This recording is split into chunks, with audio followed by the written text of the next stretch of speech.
வர 2026 தேர்தலில் யார் ஜெயிக்க வாய்ப்பு இருக்குன்னு நினைக்கிறீங்க? என்ன காரணம்?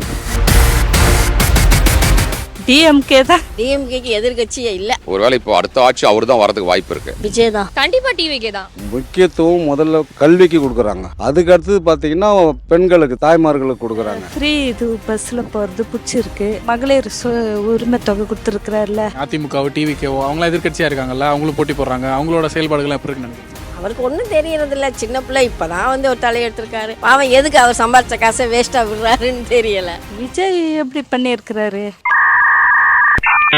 விஜய் கிட்ட வர்றவங்க எல்லாமே ஆர்வ கோளாறுல வர்றவங்க தான். சும்மா அவன் பாட்டுக்கு நடிச்சுக்கிட்டு இருந்த பையன் நடிகன். அவன் ஓடி வராங்க, பந்தாச்சுன்னா ஒரு 2 லட்சம் கோடி அடிக்கலான்னுட்டு ஓடி வரான். அதிமுக வந்தாலும் கண்டிப்பா அவங்க பிஜேபியோட அலைன்ஸ் வச்சு தமிழ்நாடு கண்டிப்பா நார்த் இந்தியாவோட மோசமாயிடும். ஜெயலலிதா அம்மா விட்டு போனதுனால அவர் ஒரு 3 வருஷமா அவர் இருந்தார் வழிய. அவரு தனிச்சா இயங்குறதுக்கு அவருக்கு பவர் ஒன்றும் சரியா பேசவோ எதுவும் ஒன்றுமே தெரியல. இருக்கிறவங்க எல்லாம் வெளியே ஏறிக்கிட்டே இருக்காங்க. 1000 ரூபா கொடுக்கல, இது எப்படி கொடுக்க முடியும் அப்படின்னு கேட்டவர் தான். அப்போ அந்த பணம்லாம் யார் விட்டு பணம் அப்படின்லாம் கேட்டாங்க. இப்போ இவர் 2000 கொடுக்குறாருன்னா இவர் எப்படி கொடுப்பாரு? விஜய் வந்தா என்னென்ன விஷயங்கள் எதிர்பார்ப்பீங்க நீங்கள்? அதனால் நோ கமெண்ட்ஸ்.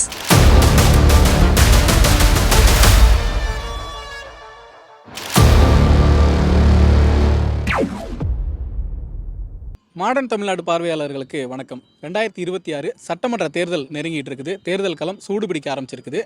மக்கள் கிட்ட போயிட்டு இந்த நேரத்தில் இதுவரைக்குமான இந்த 5 வருட திமுக ஆட்சி எப்படி இருக்குது, இந்த ஆட்சியை தொடரணுமா இல்லை ஆட்சி மாற்றம் வேணுமா, அப்படி ஆட்சி மாற்றம் வேணும் அப்படிங்கிற பட்சத்தில் எந்த கட்சியை அவங்க தேர்ந்தெடுப்பாங்க அப்படிங்கிற விஷயங்களை தான் கேட்டு தெரிஞ்சுக்க போகிறோம். வாங்க. வர 2026 தேர்தலில் யார் ஜெயிக்க வாய்ப்பு இருக்குன்னு நினைக்கிறீங்க? என்ன காரணம்?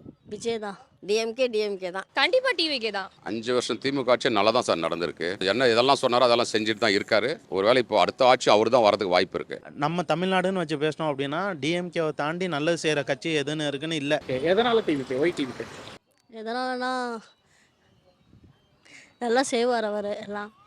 அவ்வளோதான். விஜய் வந்தா என்னென்ன விஷயங்கள் எதிர்பார்ப்பீங்க நீங்கள்? அதனால் no comments.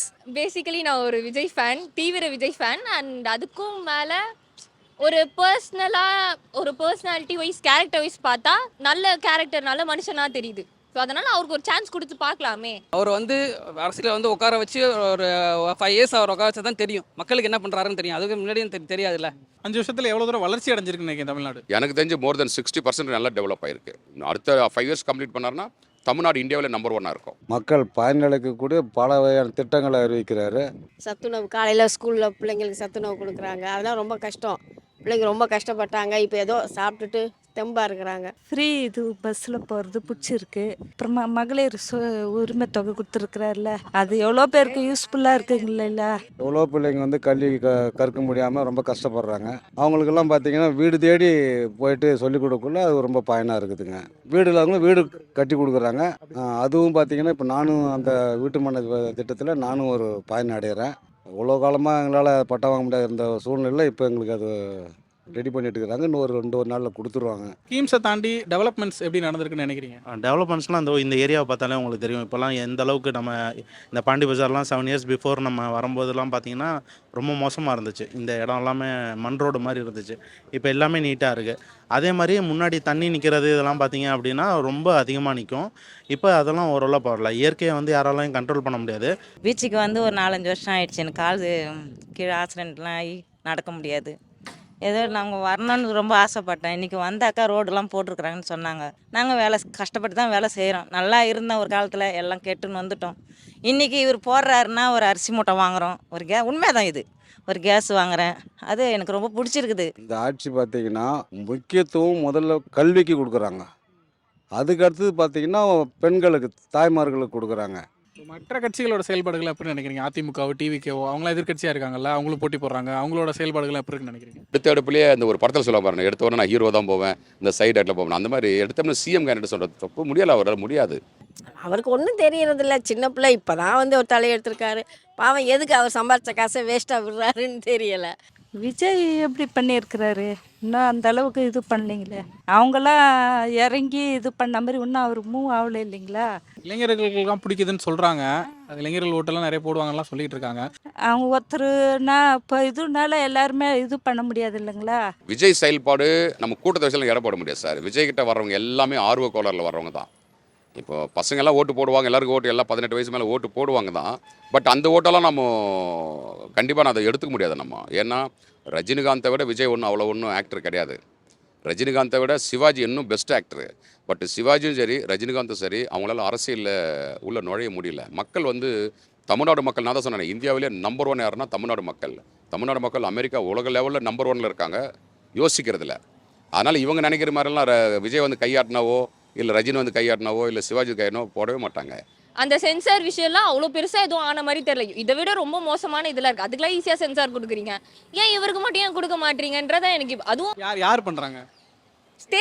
State and central ரெண்டுமே தான். ஓகே, சென்சார் போர்டுக்கும் ஸ்டேட்டுக்கும் பெருசாக சம்மந்தம் கிடையாது. அது சென்ட்ரல் கரெக்ட் தான். பட் தென் அவ்வளோ பேர் அவருக்கு சப்போர்ட் பண்ணுறாங்க. ராஜீவ் காந்திலேருந்து சப்போர்ட் பண்ணுறாங்க. இவரே அவருக்காக ஒரு வாய்ஸ் இது பண்ணல. ராகுல் காந்தி சொல்கிறீங்களா? ராகுல் காந்தி தான். ஏன் ஸ்டேட்லேருந்து யாருமே ஏன் அவருக்காக ஒரு சப்போர்ட் பண்ணலை அப்படின்றது தான். சிஎம் ட்வீட் போட்டிருந்தாரு இந்த மாதிரி விஷயங்கள் பண்ணக்கூடாது அப்படின்னு சொல்லி. இந்த மாதிரி விஷயம் பண்ணக்கூடாதுன்னு தான் போட்டிருந்தாரு. விஜய்க்கு சப்போர்ட் பண்ணி எதுவுமே போடல. சும்மா அவன் பாட்டுக்கு நடிச்சுக்கிட்டு இருந்த பையன் நடிகன். அவன் ஓடி வரான், இங்கே வந்தாச்சுன்னா ஒரு 2 லட்சம் கோடி அடிக்கலான்னுட்டு ஓடி வரான். என்ன ஆதங்கம் அது?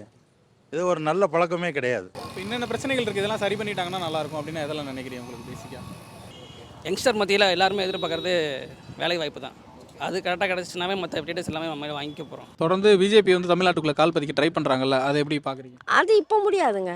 அது தமிழ்நாட்டுக்குள்ளே அவர் வரவே முடியாது. நம்ம தமிழ்நாட்டு மக்கள் ரொம்ப சுதாரிப்பாக தான் இருக்கிறாங்க. அவங்க வரக்கூடாதுன்னு தான் தமிழ்நாட்டு மக்கள் இருக்கிறாங்க. பிஜேபி மேலே அவ்வளோ மக்கள்கிட்ட நம்பிக்கை இல்லை. ஏன் நம்பிக்கை இல்லைன்னா அவங்க பயங்கரமான மதவாதத்தை ஃபோக்கஸ் பண்ணுறாங்க. இப்போ நார்த்தில் எல்லாமே பயங்கரமாக பண்ணிகிட்டு இருக்காங்க.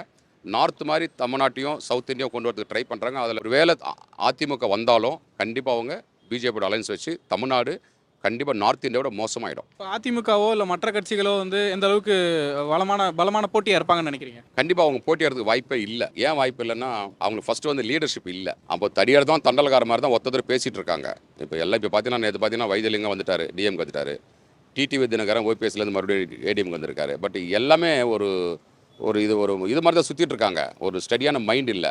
ஆனால் திமுக பார்த்தீங்கன்னா அன்றைக்கி என்ன பாலிசோ அதே பாலிசி தான் இன்றைக்கி இருக்காங்க. இப்போ இதே முன்ன 1000 ரூபா கொடுக்கல, இது எப்படி கொடுக்க முடியும் அப்படின்னு கேட்டவர் தான். அப்போ அந்த பணம்லாம் யார் விட்டு பணம் அப்படின்லாம் கேட்டாங்க. இப்போ இவர் 2000 கொடுக்குறாருன்னா இவர் எப்படி கொடுப்பாரு? அது கொடுத்து எப்படி சாத்தியமாகும்? அதெல்லாம் ஒரு பொய்யான ஒரு பிரச்சாரம் பண்ணிட்டு இருக்கிறாங்க. அவருக்கு கிடைச்ச பழத்தை நழுவி விட்டாருங்கிற மாதிரி தான் அந்த தூத்துக்குடி சம்பவம் இருக்கட்டும், எதுவாக இருக்கட்டும், அவங்க கையாண்ட விதம் அப்படின்னு பார்த்தோம் அப்படின்னா அவர் சுத்தமாக கோட்டை விட்டார். நம்மளோட பேக்ரவுண்ட் அடி வாங்குவோம், அதெல்லாம் தாண்டி ஒரு தலைவருங்கிறவங்க எப்படி இருப்பாங்க? சர்வீஸ் பண்ணுறவங்க அப்படி தானே இருப்பாங்க. நம்ம இறங்கி நம்ம இது பண்ணணும் அப்படிங்கிற மாதிரி தான் இருக்கணும். ஆனால் அவர் அந்த மாதிரி இல்லாமல் அதை சாதாரணமாக எடுத்துகிட்டு விட்டுட்டார். ஒரு சிஎம் போஸ்ட்டுங்கிறது சாதாரண விஷயம் இல்லை. அதை சூப்பராக ஹேண்டில் பண்ணிடலாம். பிரிஞ்சு போனாலுமே எல்லாரையும் சேர்த்து வச்சு ஒன்றா வச்சு இன்னும் பண்ணியிருந்தாங்க அப்படின்னா, ஏன்னா இன்னுமே ஏடிஎம்கேக்கு ஓட்டு போடுறவங்க எவ்வளோ பேர் இருக்காங்க. அதை வச்சு ஒரு கட்சியை நல்லா ஸ்ட்ராங்காக கொண்டு போயிடலாம். காங்கிரஸ் சரியாக ஹேண்டில் பண்ணியிருந்தா பிஜேபி வந்திருக்க வாய்ப்பே கிடையாது. அது மாதிரி தான் அப்போ எப்படி காங்கிரஸ் விட்டுச்சோ அதே மாதிரி தான் இப்போ ஏடிஎம்கேவோட நிலைமை. அவங்க விட்டுட்டாங்க. இனி வர்றதுக்கான வாய்ப்பு ரொம்ப கஷ்டம். ஜெயலலிதா அம்மா விட்டு போனதுனால அவர் ஒரு 3 வருஷமாக அவர் இருந்தார் வழியே. அவர் தனிச்சாக இயங்கிறதுக்கு அவருக்கு பவர் ஒன்றும் சரியாக பேசவோ எதுவும் ஒன்றுமே தெரியலை. இருக்கிறவங்க எல்லாம் வெளியே ஏறிக்கிட்டே இருக்காங்க.